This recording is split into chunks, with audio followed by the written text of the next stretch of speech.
Bitcoin is being bought aggressively by retail right now, while the biggest wallets are quietly selling into every bounce. That's what happened. That's why price keeps stalling. And that's why the next move won't be random at all, because this market is being decided in the wallets, not on your chart. I'm your host, and in the next few minutes I'm going to show you the hidden tug-of-war that explains why Bitcoin can look bullish and bearish at the same time, and how to spot the exact moment the whales stop dumping and flip back to buying. Because here's the uncomfortable truth. If the large holders keep distributing, no rally lasts. Not one. Every green candle becomes exit liquidity. Every breakout becomes a trap. And every retail buyer celebrating a pump becomes the person holding the bag 2 hours later. So stay with me, because near the end I'll give you the clean, 3-signal checklist I use to confirm the whales are back. Not hype, not vibes. Data that usually turns before the price does. Right now, Bitcoin is hovering around the mid-60,000s, and the timeline is split into two loud camps. One camp is screaming, "Bull run is back." The other camp is screaming, "Crash is coming." And both are missing the actual story. The story is supply changing hands in real time. There are two groups moving in opposite directions. Small wallets are accumulating dips like it's their job. Large wallets are reducing exposure like they're ringing a register. That's the reason you feel whiplash. That's the reason you see pumps that don't follow through. That's the reason it's been so frustrating to trade. Let's break it down in a way you can actually use. One major on-chain tracker recently published a split that should make you pause. Wallets holding tiny amounts of Bitcoin, the small retail cohort, have increased their holdings since the last major top. Not by a little, by enough to be measurable across the entire network. They've been adding consistently. This is the shrimp behavior. Lots of small buys, every dip, every day, quietly building a position. That sounds bullish, and it is, in one specific sense. It tells you retail belief is alive. It tells you the floor is being built. But here's the twist. At the same time, wallets in the large holder range, the sharks and whales, have trimmed. Not an emotional dump, not a panic flush, a controlled reduction. The kind you do when you're distributing into strength. And yes, the percentage can look small on paper, but when the base is billions and billions of dollars, small is still a tidal wave of supply hitting the market. This is the part most people don't internalize. Retail buys like a faucet, constant drip, lots of little purchases. Whales sell like a drain, big pull, quiet removal of liquidity. If the faucet and the drain are both running, the water level barely rises. That's Bitcoin right now. Retail is filling the tub, whales are pulling the plug. And that creates the exact price action we've been living through. Bitcoin tries to rally, gets slapped. Bitcoin pulls back, finds buyers. Bitcoin rebounds, runs into invisible supply. The chart looks choppy. The wallets explain why. Now let's talk about the event that revealed the pattern in high definition. There was a sharp move down recently that dragged price toward the low 60,000s and set off a wave of fear. One of those fast drops that makes people feel like the floor disappeared. And right after that drop, an accumulation metric from another major analytics firm jumped hard. That's important because this score isn't sentiment in the emotional sense. It's a behavior score. It measures whether wallets are accumulating or distributing. A reading close to 1 is aggressive accumulation. A reading close to 0 is distribution. After that dip, the score surged into buyers are active territory. And the most aggressive dip buyers in that moment weren't necessarily the tiniest wallets. It was a mid-sized cohort, wallets holding meaningful amounts but not the biggest giants, stepping in during the panic. So you might ask, wait, are whales buying or selling? Here's the nuance that separates pros from people who get baited by one chart screenshot. Different datasets look at different windows. A panic dip can create a burst of mid-tier buying.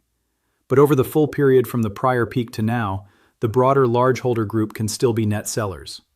Both can be true. In fact, that's exactly what the combined picture suggests. Some mid-sized players bought the panic. The biggest holders sold the recovery. And their selling has been strong enough to keep price from breaking out cleanly. So what does that mean for you? It means the market is not confused. It's in a transfer phase. Retail is absorbing supply. Mid-tier money is opportunistic. Top-tier money is distributing.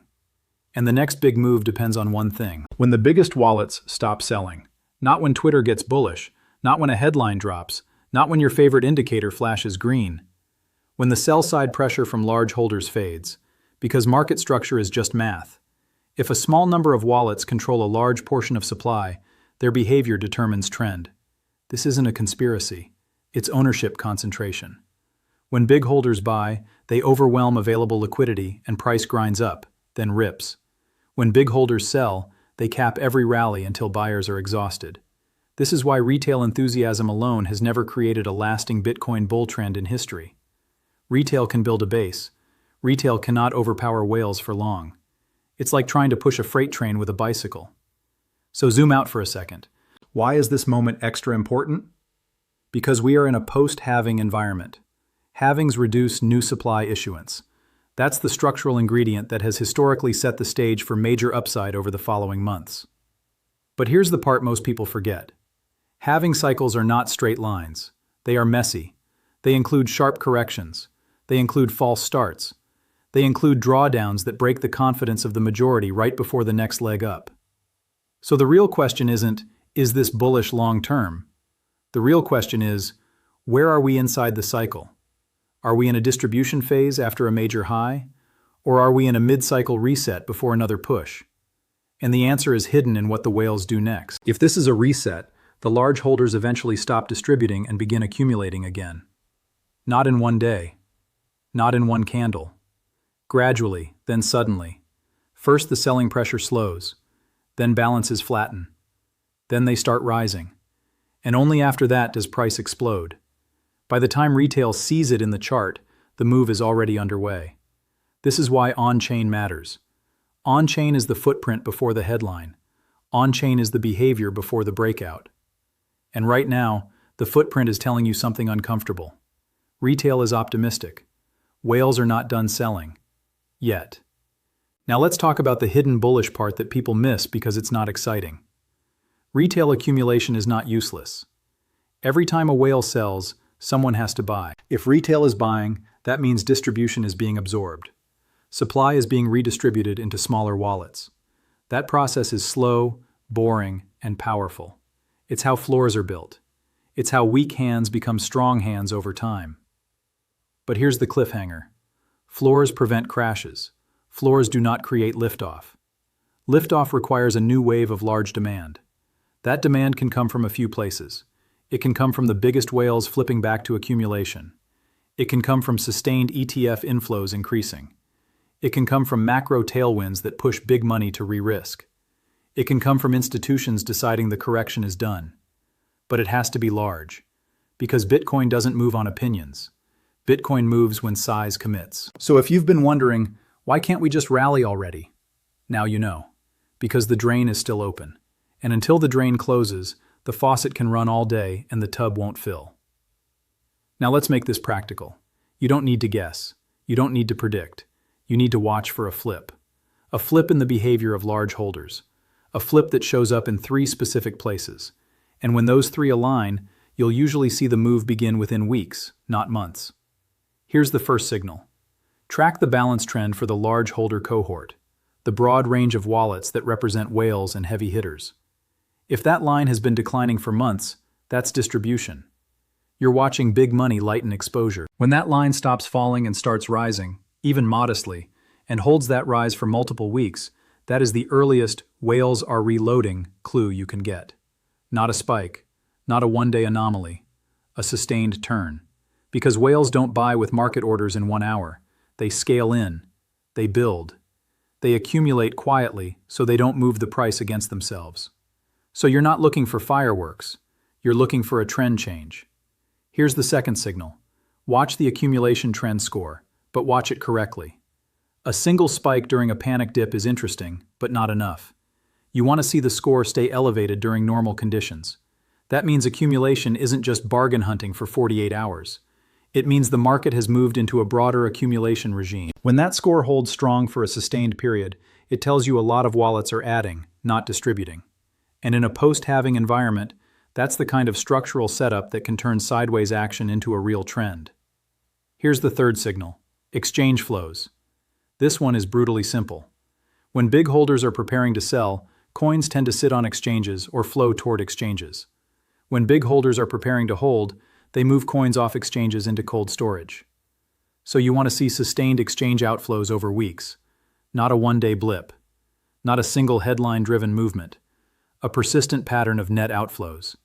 Because that's what it looks like when supply is getting locked away. When these three align, large holder balances turning up, accumulation score staying elevated, and sustained exchange outflows, that's your green light. That's the moment the market stops being a chop zone and starts becoming a trend again. And right now, we don't have all three aligned. We have hints, we have moments, we have bursts. But the full confluence is not confirmed, which means the highest probability play right now is not chasing every pump. It's positioning with patience. Because the whales love one thing more than anything. They love retail impatience. They love the moment you say, "I can't miss this," right as they're selling into your urgency. They love the moment you buy the breakout that has no support underneath it. They love the moment you turn an investment into a reaction. So if you want to stop getting played by the same pattern every cycle, do this. Stop watching the chart like it's a truth machine. The chart is the scoreboard. The wallets are the game. The scoreboard changes after the play is already happening. The wallets show you the play while it's being set up. Now here's the bigger psychological trap in this exact environment. Sideways markets feel safe, until they aren't. They drain your attention. They drain your confidence.